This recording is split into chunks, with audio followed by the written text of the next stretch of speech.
สลับบ้านกันแล้วบ้านนี้ก็รกหลังคารั่วอย่างเงี้ยเขาเรียกว่าคนเห็นแก่ตัวเข้าใจไหมเอาความลำบากให้คนอื่นแล้วคนอื่นต้องมาเสียตังค์ในการซ่อมหลังคารั่ว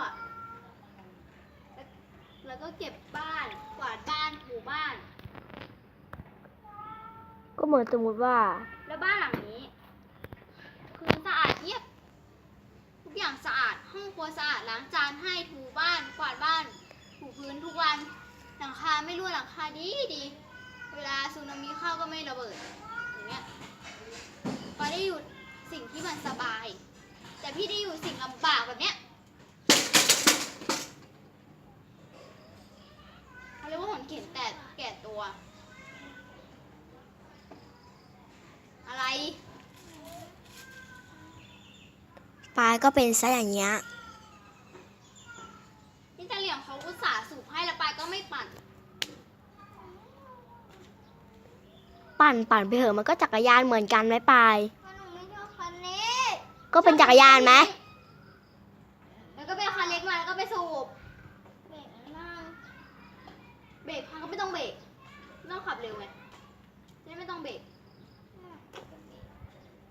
จะเบรกก็ไม่ต้องปั่นก็จบคันนี้ก็ไม่เอาอีกคันก็ไม่เอาไม่ต้องปั่นอะไรเลยเดินไปอย่างเดียวจบ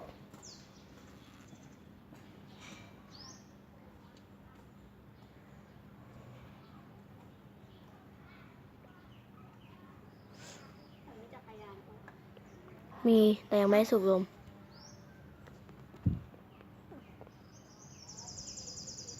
ถ้ายางมันเสียก็คันก็แบบนั้น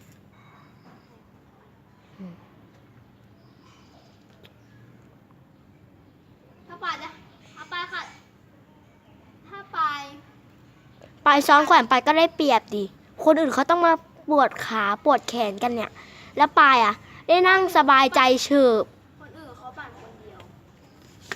ถ้าปลายไปซ้อนครูแอมถ้าปลายปั่นของป้าแป๋วแต่ก็ปั่นไม่ได้ปะก็จะปรับให้ขวด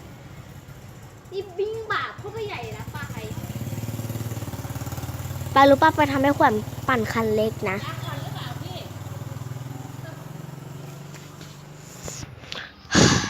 เลี้ยวถึงที่กระบะก็ยิ่งบาปนะแค่ถักเปียนี่เหรอ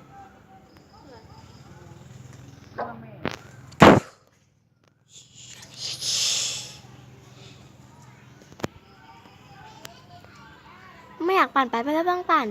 ไปก็เดินเอาคนอื่นเขาก็ปั่น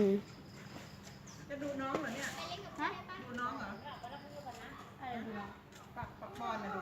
น้องเหรอดูน้องดูทำไม